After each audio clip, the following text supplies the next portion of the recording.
लेकिन church supreme रहा। Church का जो अधिपति था उसका नाम रख दिया पोप। ये पोप जो है ये सारी दुनिया के जितने क्रिश्चियन हैं उनकी श्रद्धा का केंद्र होगा, क्योंकि ये इम्पीरियल चर्च है। ये रोम के साम्राज्य का जो सबसे बड़ा साम्राज्य था, एम्परर था वहाँ का, उस एम्परर ने क्योंकि चर्च को यहाँ बनाया, घोषित कर दिया है कि क्रिश्चियनिटी की का सेंटर ये होगा, तो वो उस चर्च के अंदर जो आदमी बैठेगा वो सारी दुनिया के जितने लोग हैं। तो पोप को ये अधिकार दे दिए गए, डिवाइन अधिकार और सेकुलर अधिकार। जो ईसा मसीह ने कहा था कि मुझे भगवान ने दुनिया में भेजा है कि तुम्हारे पास सारे डिवाइन राइट भी होंगे और तुम्हारे पास सेकुलर अरेंजमेंट के राइट भी होंगे। तो वो जो ईसा मसीह को राइट डिवाइन दिए गए थे वो सारे ट्रांसफ़र कर दिए गए पोप में। Pope is the image. Pope जो है वो ईसा मसीह का उत्तराधिकारी है। ईसा मसीह ने जिसको अपना अपॉइंट किया है, उन्होंने कहा कि ये हमारे क्रिश्चियन धर्म का हेड माना जाएगा। अब जब ये हेड माना गया और अनलिमिटेड पावर इसको दे दी गई, तो चर्च के अंदर विकार आने शुरू हो गए। बहुत से विकार आने शुरू हो गए चर्च के अंदर। जगह जगह जो चर्च थे उनसे वो टैक्स लेने लगे कि तुम्हें। ये परंपरा आज तक चली आ रही है कि किसी भी दुनिया का कोई भी चर्च हो वो अपने आदमी को सेंट डिक्लेयर नहीं कर सकता। हमारे यहाँ तो कोई भी सन्यासी बन जाता है जिसको रोम का पोप परिचय देगा। अब हमारे यहाँ जो इतना काम करने वाली थी मदर टेरेसा, बहुत काम कर रही थी, लेकिन उनको भी सेंट की पदवी नहीं दी गई थी। और बहुत दिनों के बाद जब वो मर गई तब उनका सारा कार्य देख के उसने पोप ने घोषणा की कि अब इसको सेंट की पदवी दी जाती है। तो इतनी पावर उसके हाथ में आ गई, बिल्कुल जैसे डिक्टेटर होते हैं। और जब इतनी पावर हाथ में आ गई, दुनिया में कोई अपने आप को सेंट ही नहीं कह सकता जब तक वो पोप उसको आज्ञा ना दे और पोप उसके सारे काम को ना देखे। तो सारे चर्च जो थे पोप के अधीन हो गए जितने भी थे। और चर्च ने अपॉइंट करने शुरू किए लोग, भाई ये जो है मैं अपॉइंट करूँगा, वही आदमी जाके क्रिश्चियनिटी का प्रचार करने के लिए कहीं जाएगा। यहाँ तक कि पैरिशर भी जो हैं, ज़िले के जो पैरिशर कहलाता, ज़िले का जो सबसे बड़ा अधिकारी हो क्रिश्चियनिटी, यानी महामंडलेश्वर समझ लो इसको। तो महामंडलेश्वर को भी वही कौन इजाज़त देगा? वो पोप इजाज़त देगा। तो पोप के हाथ में सारी पावर आ गई, रिलीजियस पावर। अब इन्होंने उस रिलीजियस पावर का दुरुपयोग भी करना शुरू कर दिया। ये दुरुपयोग शुरू करते होते ये जो झगड़ा हुआ सारा, ये 333 ईस्वी में हुआ था। ईसा के 333 साल बाद कॉन्स्टेंटिनोपल में जाकर के कॉन्स्टेंटाइन ने रोम को जीता था। तो 335 साल तक तो रोमन, तो इन्होंने बहुत सारी रोमन परंपराएं अपना ली। आज भी चर्च में बहुत सारे जितने भी हैं वो शब्द अंग्रेज़ी में बहुत सारे वो रोमन लैटिन भाषा से ही आए हुए हैं, रोम की भाषा से। रोमन लॉ ही दुनिया के अंदर चलता है, सारी कोर्ट में रोमन लॉ चलता है, जो रोमन लिख दिया था सारा। तो रोमन लॉ को 303 रोमन को जीतने के बाद भी कॉन्स्टेंटाइन ने सारा का सारा ऐसे ही एडॉप्ट कर लिया सारा, और चर्च को सारी दुनिया का मालिक बना करके सारी दुनिया में फैला दिया सारा। अब ये सारे जो विकार उत्पन्न हुए लंबे चौड़े, ये 1507 साल तक विकार उत्पन्न होते रहे, चर्च खुलते रहे, चलते खुलते रहे। 1570 में लेकिन ये कि बीच बीच में रिफॉर्मिस्ट पैदा होते रहे। किसी आदमी ने कोई पूजा पद्धति में थोड़ा बहुत रिफॉर्म कर दिया। हर एक आदमी को ये चिंता रही कि क्रिश्चियनिटी कहीं करप्शन की तरफ ना चली जाए, तो थोड़ी बहुत रिफॉर्म तो करते रहे, लेकिन ज़्यादा रिफॉर्म नहीं कर सके क्योंकि पोप जो था वो बिल्कुल सुप्रीम अथॉरिटी था। लेकिन एक आदमी ऐसा हुआ पोप में सबसे, और जो बहुत सारी चीज़ें पैदा हो गई थी क्रिश्चियनिटी में, बहुत सारी चीज़ों में आ गया था गड़बड़ चर्च में, चर्च की अथॉरिटी में। नन्स जो थी, क्योंकि नन भी जो ईसा मसीह को समर्पित हो जाती है वो प्रतिज्ञा करती है चर्च में जाकर, I am wedded to Christ. मैं क्राइस्ट की पत्नी बन गई हूँ, और जब आदमी एक पत्नी बन जाती है तो दूसरे के साथ वो संबंध नहीं रख सकते, व्यभिचार नहीं हो जाएगी। तो इसलिए नन शादी नहीं कर सकती थी। तो उन नन्स के जो शादी नहीं कर सकती थी उनके भी बच्चे होने शुरू हो गए। अब जो बच्चे होने शुरू हो गए तो उनको क्या कहें, तो बड़ी दिक्कत पड़ गई सारी चर्च के अंदर। लोग इनको सुधार करने के लिए कुछ तरीका करने लगे, लेकिन परंपरा वही रही कि नन विवाह नहीं करेगी, क्योंकि नन जो है जब एक बार ईसा मसीह से वेडेड हो गई तो दूसरे से कैसे विवाह करेगी। तो चर्च ने ये उनको परमिशन नहीं दी कि तुम किसी दूसरे से। तो इसलिए बहुत सारी नन्स जो थीं वो क्रिश्चियनिटी को छोड़ करके या तो फिर से यहूदी बनने लगी या और कुछ स्वतंत्र अपना करने लगी काम। तो इस तरह से विद्रोह भी उठने लगे बहुत सारे। तो 1517 ईस्वी में जर्मनी के अंदर एक आदमी खड़ा हुआ, उसका नाम था मार्टिन लूथर।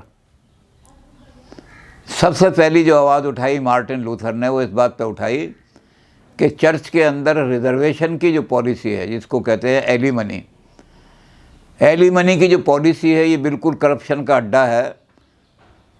एलिमनी क्या होती थी कि पोप जो है एक चिट्ठी लिख करके दे देता था कि स्वर्ग में सीट नंबर 73 तुम्हारे लिए रिजर्व की जाती है, और वो उसके कॉफिन में रख दिया जाता था कि फरिश्ते आएंगे और फरिश्ते आकर के क्या करेंगे, तुम्हें जब ले जाएंगे तो 73 नंबर सीट पे तुम्हें बिठा देंगे कि जो पोप है, जो दुनिया में सारा जो क्राइस्ट का उत्तराधिकारी बन गया है, उनका उसकी इनहेरिट कर लिया है सारी परंपरा, क्योंकि उसने रिकमेंड किया है, इसलिए अब उस जगह को कोई डिनाई नहीं कर सकता। और जैसे सन ऑफ द गॉड की बात को ईश्वर मानता था, तो जो सन ऑफ गॉड का रिप्रेजेंटेटिव संसार के अंदर बैठा, तो इन्होंने लोगों को कह दिया कि हमारी बात को भगवान टालेगा नहीं, कैंसिल नहीं करेगा। जब हम रिकमेंड करेंगे तो तुम्हें भी वहाँ 73 नंबर सीट मिल जाएगी, या जो भी सीट रखनी हो, 580 नंबर या ये 2000 नंबर जो भी लिख दी। अब पता नहीं वहाँ सीट हैं या नहीं है, लेकिन ये इस तरह लिख देता था। और कई बार जो विशेष सीट होती थी ख़ास, कि ये बिल्कुल बहुत दूर कर दिया आपने तो हमारी सीट, तो भगवान के पास करो, तो उसके लिए बोरी लगती थी। जिसकी हाईएस्ट बिड होती थी वो सीट उसको अलॉट की जाती थी। तो लूथर ने कहा कि तो जो पापी हैं, सारे कलंकी हैं, दुनिया भर का दुराचार करते हैं, वो एलिमनी दे करके स्वर्ग में अपने लिए सीट रिजर्व करा लेते हैं, तो क्रिश्चियनिटी का तो पतन हो रहा है। तो बहुत सारी चीज़ें उसने, सबसे दूसरी बात उसने कही कि बाइबल में कहीं नहीं लिखा हुआ कि गॉड नीड्स सम एजेंट। जो गॉड के, जो ईसा मसीह के जो 12 शिष्य थे, उन्होंने भी कभी नहीं कहा कि हम ईश्वर के एजेंट हैं भगवान के, और हम भगवान के एजेंट होने की वजह से हम तुम्हें भगवान के पास से जो भी चाहो जगह दिलवा देंगे। वो सारे सेवा में लगे रहे। सारे चर्च में एक ही काम रहा, मेडिसिन और स्कूल, स्कूल खोलो अस्पताल खोलो, स्कूल खोलो अस्पताल खोलो, जहाँ जहाँ झाड़ जंकाड़ वनवासियों में चले जाओ। अफ्रीका का जंगल जो है, जहाँ कोई घुसता तक नहीं, वहाँ अंदर घुस जाओ और घुस खा करके उनके लिए मेडिसिन ले जाओ। अफ्रीका बड़ी जल्दी क्रिश्चियनिटी में कन्वर्ट हो गया सारा का सारा। तो उन्होंने तो जो एपोस्टल्स थे रियली, उन्होंने तो ये दावा किया नहीं, लेकिन चर्च के पोप ने दावा किया कि मैं जो कर दूंगा भगवान। तो इसलिए इसने बड़ा आपत्ति की कि गॉड को किसी दलाल की आवश्यकता नहीं है, सीधे गॉड से प्रेयर करो और ईसा मसीह को पर ईमान ले आओ, और तुम्हारे लिए रास्ते, जो ईसा मसीह ने 2 रास्ते बताए हैं, उन दोनों रास्तों को फॉलो करो and you shall be redeemed. तो चर्च के खिलाफ आवाज़ उठाना बड़ी ज़बरदस्त बात थी। तो मर जाए, कत्ल कर दे आदमी को। ये तो क्या करते थे कि जो आदमी चर्च के खिलाफ आवाज़ उठाता था, फ्रांस में ऐसा बहुत हुआ कि उसके शरीर के ऊपर ग्रीज लगाई जाती थी, जो मोटर वह लगाते हैं। इतनी सख्त ग्रीज होती थी कि आग उसको पकड़ ले और उनको जलती हुई आग में फेंक दिया जाता था। तो किसी की हिम्मत नहीं थी जो पोप के खिलाफ बोल सके। लेकिन लूथर ने एक चार्टर तैयार किया। उस चार्टर के अंदर उन्होंने थीसिस 95 थीसिस लिखी हैं।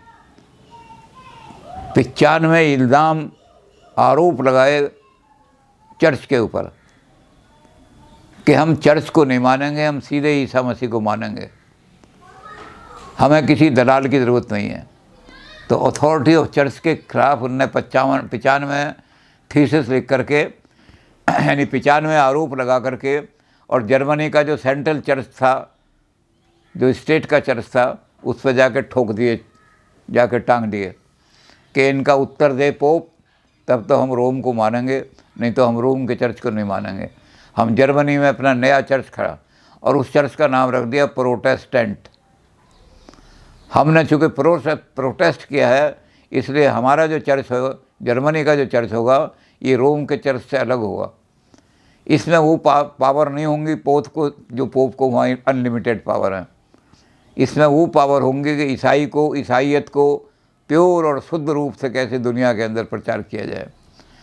तो 1570 में, यानी ईसा मसीह के 1500 साल बाद, पोप की अथॉरिटी को चुनौती दे करके मार्टिन लूथर ने ये प्रोटेस्टेंट चर्च बना दिया, एक अलग चर्च बना दिया। और इसके साथ बहुत सारे लोग जुड़ने शुरू हो गए। लेकिन फिर भी इतना सब कुछ करने के बाद भी, सारा इसको लंबा चौड़ा कर उसने बहुत प्रचार किया, इधर उधर घूमा, जर्मन वालों ने उसको बाइकाट भी किया, निकाला, ये सारी जगह घूमा, पर लेकिन वो प्रोटेस्टेंट रिलीजन जो है वो इतना पॉपुलर नहीं हो सका जितना कि रोमन कैथोलिक रिलीजन। जो रोमन लोग हैं, जो रोम को आज भी अथॉरिटी मानते हैं, वो ज़्यादा पॉपुलर हुए दुनिया के अंदर, और ये सारे फैल गए। तो इनके बहुत सारे फिर टुकड़े किस तरह से हुए, लिटरली, यानी लिटर्जी के हिसाब से टुकड़े हुए। बेसिक सिद्धांत इनके वही रहे। लिटर्जी माने पूजा पद्धति। किसी ने कहा जब कैरोल गाओ तो पैरों को थंप किया करो। कैरोल माने कीर्तन, जब मिल कर के गाते हैं तो कैरोल कहलाता है। तो जैसे कीर्तन या इकट्ठा सामूहिक समूह गान होता है, तो किसी ने ये तरीका निकाला, किसी ने कोई निकाला, तो इसमें लिटर्जी में, पूजा पद्धति में भेद आते चले गए, और उनके कारण से धीरे धीरे वो छोटे संप्रदाय बनने शुरू हो गए। किसी ने कहा, जैसे हमारे यहाँ किसी ने कहा ताली कीर्तन, ताली बजा के कौन कि जी कौन है ये श्री क्या नाम है इनका, श्री रविशंकर जी हैं। श्री रविशंकर जी के यहाँ कीर्तन ताली बजा के होगा, तो वहाँ ढोलक वोलक हटा दें, ताली बजा के कीर्तन। तो कीर्तन तो वही रहा, विधि बदल दी थोड़ी सी।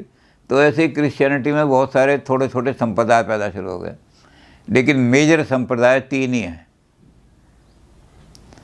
मेजर संप्रदाय में सबसे पुराना जो है वो ऑर्थोडॉक्स चर्च कहलाता है, ईस्टर्न ऑर्थोडॉक्स चर्च। उसको सीरियन चर्च भी कहते हैं। रूस के लोग सारे सीरियन चर्च को ज़्यादातर मानते हैं। 90% लोग जो रूस के हैं वो ये जो ईस्टर्न चर्च है, जो एशिया में जिसका सेंटर पॉइंट है, इसको ईस्टर्न चर्च को ही मानते हैं। दूसरा संप्रदाय रोमन कैथोलिक, वो था ही, वो दुनिया के अंदर रोमन कैथोलिक सारे जितने भी हैं वो रोम को ही सबसे बड़ा मानते हैं दुनिया में, वो उनका हेडक्वार्टर माना जाता है। और रोम को भी एक स्वतंत्र देश मान लिया है। एक सबसे दुनिया में कम आबादी वाला अगर कोई देश है तो रोम है, क्योंकि रोम एक शहर तक ही फैला हुआ, एक देश एक शहर में फैला हुआ। लेकिन उसको अलग से क्यों देश माना गया? क्योंकि सारी दुनिया के ईसाइयों पर वो रूल करता है। और जैसे हमने शुरू में कहा था कि सारी दुनिया में ईसाइयत, कोई जगह ऐसी नहीं है जहाँ ईसाइयत नहीं फैली हो। तो दुनिया में 1/3 लोग जो हैं ईसाई हैं, सारे के सारे।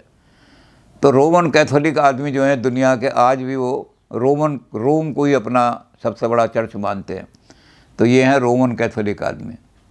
और तीसरा संप्रदाय जो जर्मन चर्च का बना वो प्रोटेस्टेंट का बन गया। तो ये 3 जो हैं मेजर हैं। इनके छोटे छोटे संप्रदाय बहुत बन गए। कोई अपने आप को मेथोडिस्ट कहता है, कोई बैप्टिस्ट कहता है, कोई प्रेस्बिटेरियन कहता है। तो ऐसे छोटे छोटे जो हैं इनके संप्रदाय, वो उसमें से बने, लेकिन इन तीनों के मेजर में ही हैं। यानी ये प्रोटेस्टेंट चर्च के छोटे हिस्से हैं, ये रोमन कैथोलिक के और छोटे हिस्से बन गए हैं। एक चर्च बिल्कुल इंडिपेंडेंट बन गया, चर्च ऑफ इंग्लैंड। उन्होंने अपने आप को दोनों से ही काट लिया। उन्होंने कहा भाई ना हम इनके ना हम इन दोनों के हैं, हम तो दोनों को मानते हैं। झगड़े में जो कि भाई तेरी बात भी ठीक है, इनकी बात भी ठीक है। तो उन्होंने अपना इंडिपेंडेंट चर्च बना लिया, चर्च ऑफ इंग्लैंड। तो इस तरह से छोटे छोटे संप्रदाय इन 3 मेजर फैक्टर 3 ही हैं। अब ये तीनों जो हैं, कुछ ऐसी बातें हैं कि जिन पर तीनों फैक्टर बेसिक फैक्टर पे बिल्कुल एक होकर के दुनिया में खड़े हुए हैं। क्रिश्चियनिटी का जो काम है उसमें मेजर फैक्टर क्या है? पहला है क्राइस्ट पर विश्वास करो। क्राइस्ट सूली पर चढ़ गया हमारे सबके पापों को भगवान से माफ़ कराने के लिए। और दोनों के दोनों इस बात को मानते हैं कि जो कहानी है, जो ईसा मसीह ने कहानी सुनाई थी, उस कहानी को दोनों ही मानते हैं। रोमन कैथोलिक भी मानते हैं और प्रोटेस्टेंट भी मानते हैं। वो कहानी है प्रोडिगल सन, फजूल खर्च, घर को बर्बाद करने वाला बेटा। तो ईसा मसीह ने वो कहानी सुनाई थी, क्योंकि जब ज्यूज़ को ला रहे थे वापस करके और लोगों को कह रहे थे कि लाओ इनको, इनका बाप्टिज्म करो, इनको क्रिश्चियन मेरे पास लाओ, तो उन्होंने लोगों को एक कहानी सुनाई। उन्होंने कहा कि देखो ईसा मसीह ने कहानी सुनाई, ये ईसा मसीह के अपने शब्द हैं। प्रोडिगल सन की कहानी उन्होंने सुनाई। उन्होंने कहा एक बाप बड़ा धनाढ़ था, बहुत पैसा था उसके पास, बड़ी दौलत थी। उसने वो दौलत जो थी उसने कहा पता नहीं मैं कब मर जाऊँ, इसलिए मैं तो अब तीर्थ यात्रा पर जा रहा हूँ और इस दौलत के 2 हिस्से करके तुम्हें दिए जा रहा हूँ। उसने 2 हिस्से करके दोनों बेटों में बांट दिए। एक बेटा जो था प्रोडिगल, उसको लगा इतनी दौलत मिल गई तो अय्याशी में पड़ गया, जुआ खेलने लगा, शराब पीने लगा, अपने देश से वहाँ से निकल के चला गया, देश परदेशों में जा कर के वहाँ अय्याशी के अड्डों में पहुँचने लगा।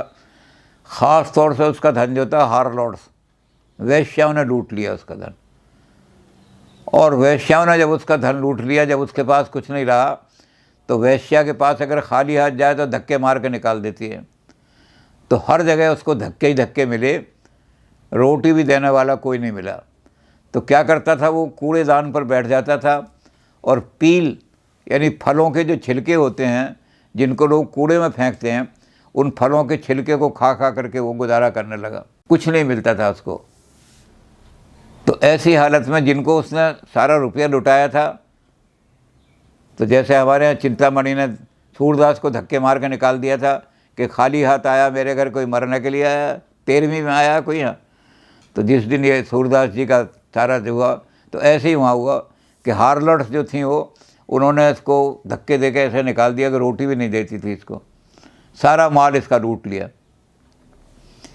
तो वहीं जा कर के कूड़े में टील वो खा रहा था, वहीं आकर के सूअर जो थे वो खाने लगे कूड़े को।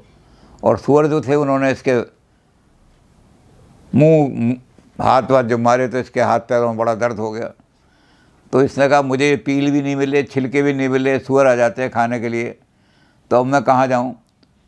तो इसके मन में एकदम प्रायश्चित की आग भड़की। मैं अपने पिता के पास जाता हूँ, शायद वो मुझे क्षमा कर दे।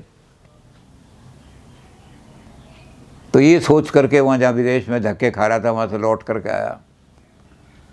अभी अपने दर्द भरी दास्तान पिताजी को सुनाई भी नहीं थी इसने, लेकिन पिता ने जैसे ही देखा ना उसको, पिता एकदम दौड़े और दौड़ करके गले से लगा लिया। मैं तो समझ रहा था तू मर गया है और तू जिंदा हो गया, you have risen from the dead, मुर्दों में से आ गया, आज तुझे गले लगा लूँ। मेरा बेटा मुर्दा हो गया था, रात जिंदा होकर आ गया। और अपने नौकरों को कहा कि आज जो सबसे मोटी बढ़िया भेड़ है, जो भेड़ हमारे यहाँ सबसे बढ़िया है, जल्दी से उसे बलिदान करो, उसका मीट वीट ला करके इसको खिलाओ। और उसको बिठा लिया वहाँ, सारी थकन उकन दूर करने के लिए लगा दिया आदमी कि इसकी मालिश करो, इसको थकन दूर करो। तो इतने में बड़ा बेटा आ गया, वो एकदम गर्म हो गया। पिताजी, जिस दौलत को हमने इतनी मेहनत से सुरक्षित करके रखा है, बढ़ाया है, इस लुच्चे बदमाश के लिए आप उसको खर्च कर रहे हो। पिता ने कहा कि तुम मेरे पास हमेशा रहे हो और हमेशा रहोगे, तुम लॉस्ट सन नहीं हो, तुम तो मेरी सारी दौलत के वैसे ही मालिक हो, यहाँ रहे हो। And he is a lost son, इसको मैंने दोबारा रिकवर कर लिया, अपना बेटा बना लिया। और ये मुर्दों से ज़िंदा होकर के आया है, इसलिए मेरे प्यार की इसको बहुत ज़्यादा ज़रूरत है। ये भी तुम्हारी तरह से एक दिन लखपति करोड़पति आदमी बन जाएगा। तो ईसा मसीह ने प्रौद्योगत सन की कहानी सुना करके लोगों को कहा कि जो लोग भटक गए हैं, गुमराह हो गए हैं, गलत रास्तों पर चल रहे हैं, ऐसे जो फॉरबिडन गॉड हैं उनकी भी पूजा कर रहे हैं। कोई कुत्ते को पूज रहा है, कोई कौआ देवता, कोई सूअर देवता को पूज रहा है, सूअर है ये भी हमारे देवता हैं। तो जो लोग रियल गॉड को छोड़ करके इधर उधर भटक रहे हैं और भटक के आज वो धक्के खा रहे हैं इसकी तरह से, वो अगर लौट करके आएंगे तो भगवान उनको गले से लगाएगा, उनके सब चीज़ों को क्षमा कर देगा, पूछेगा भी नहीं उनसे कि तुमने क्या क्या पाप किए। भगवान कहेगा मेरे लॉस्ट सन जो थे वो आगे मेरी तरफ लौट करके। तो क्राइस्ट के इस क्रूसीफिक्शन में विश्वास करने वाले आदमी ही दोनों संप्रदाय में हैं। दोनों इस बात को, प्रोडिगल सन, लौट करके आओगे और भगवान की शरण में क्राइस्ट के थ्रू आ जाओगे तो तुम्हारे सब पापों को भगवान क्षमा कर देगा और तुम्हें गले से लगा लेगा। तो अंतर क्या है? अंतर ये है कि रोमन कैथोलिक जो हैं वो क्राइस्ट को क्रूस पर लटका हुआ लगा करके और फिर उसकी पूजा करते हैं। वो सिंबल है इस बात का कि क्राइस्ट तुम्हारे कारण से ये और अपने आप का अपना बलिदान दे रहा है, ये तुम्हें सही रास्ते पर लाके भगवान से प्रार्थना करेगा कि भगवान इनको क्षमा कर दो जो गलत रास्ते पर भटक गए हैं। तो वहाँ क्रूस पर ईसा मसीह को लटका करके फिर उसकी पूजा की जाती है, जितने भी रोमन कैथोलिक चर्च हैं। और बहुत से रोमन कैथोलिक में, जैसे मैंने बताया, अलग अलग संप्रदाय बन गए, प्रेस्बिटेरियन बन गए, मेथोडिस्ट बन गए। तो कुछ चर्च ऐसे हैं जिन्होंने क्या हुआ कि ईसा मसीह के साथ होली मदर की भी पूजा होती है। वहाँ होली मदर भी बहुत सारे चर्च में मिलेंगी कि वो है रोमन कैथोलिक के, लेकिन उनमें छोटा संप्रदाय कोई बन गया तो होली मदर को। लेकिन प्रोटेस्टेंट जो हैं वो ईसा मसीह को सूली पर नहीं लटकाते, दिखाते। वहाँ क्रूस तो है, सूली तो बनी हुई है, क्रॉस इस तरह बना हुआ है उनके चर्च में भी, लेकिन क्राइस्ट उस पर नहीं है। तो वो किस चीज़ का सिंबल है? वो इस बीच का सिंबल है रेसरेक्शन का। क्राइस्ट की डेड बॉडी को ईश्वर ने, फरिश्तों ने उठा लिया और उसको उन्होंने नूर, प्रकाश ही प्रकाश में बदल दिया। तो इसलिए क्राइस्ट रेसरेक्टेड जो है वो द्वारा स्वर्ग से तुम्हारे लिए संदेश लेकर के आया है। वो क्राइस्ट जीवित है, दुनिया के अंदर घूम रहा है सारे में और तुम्हें रास्ता दिखा रहा है। वो क्रूस पर लटका हुआ क्राइस्ट जीवित हो गया है, तो रेसरेक्शन को मानते हैं। लेकिन दोनों ही चर्च एक बात में एग्री करते हैं, जो रोमन कैथोलिक हैं वो भी रेसरेक्शन को मानते हैं और जो प्रोटेस्टेंट हैं वो भी क्रूसीफिक्शन को मानते हैं, लेकिन पूजा पद्धति में थोड़ा सा अंतर हो गया है। फिर और तीसरी चीज़ क्या आती है? तीसरी चीज़ है बाप्टिज्म, बपतिस्मा जिसे कहते हैं। जो आदमी इम्प्योर हो गए हैं गलत रास्ते पर चलते चलते, उनको प्योरीफिकेशन बहुत ज़रूरी है। उनको पवित्र जल, मंत्र से जो जल पवित्र कर लिया गया है वो उनके ऊपर छिड़का जाएगा और उस छिड़के से उनको पवित्र करके फिर ईसाई धर्म में प्रवेश किया जाएगा। तो रोमन कैथोलिक भी इस बात को मानते हैं और प्रोटेस्टेंट भी इस बात को मानते हैं। दोनों इस बात पर एग्री होते हैं। जैसा हमने कहा, बेसिक प्रिंसिपल में कोई भेद नहीं है, पूजा पद्धतियों में थोड़ा सा भेद हो गया है। तो वो भी इस बात को मानते हैं, दोनों के बपतिस्म पे दोनों का विश्वास करते हैं। और वो जो जल है जिसको पवित्र करते हैं, उसमें बाइबल के वही जो ईसा मसीह के उपदेश हैं उनसे ही उस जल को पवित्र करते हैं और उसी से को छिड़क करके लोगों को ईसाई बनाते हैं। तो इन तीनों चीज़ों पे इनका परफेक्ट एग्रीमेंट है। अब बाइबल के बिना तो कोई क्रिश्चियन हो ही नहीं सकता। तो चौथी चीज़ जो है बाइबल, उस पर दोनों का, रोमन कैथोलिक का भी और प्रोटेस्टेंट का भी, दोनों का पूरा फेथ है बाइबल पर। बाइबल जो है वो ईश्वर के सन की वाणी है, ईश्वर की वाणी अपने सन के द्वारा दी गई है।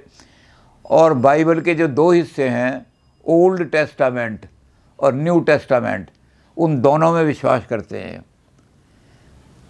बस थोड़ा सा अंतर ये है कि जो रोमन कैथोलिक लोग हैं वो न्यू टेस्टामेंट को बहुत प्रेफरेंस देते हैं, और जो प्रोटेस्टेंट हैं वो दोनों को इक्वल समझते हैं। वो कहते हैं कि दुनिया की पैदावार, दुनिया कैसे पैदा हुई ये तो हमें पता ही नहीं लगेगा अगर हम ओल्ड टेस्टामेंट ना पढ़ें, जेनेसिस पढ़ेंगे।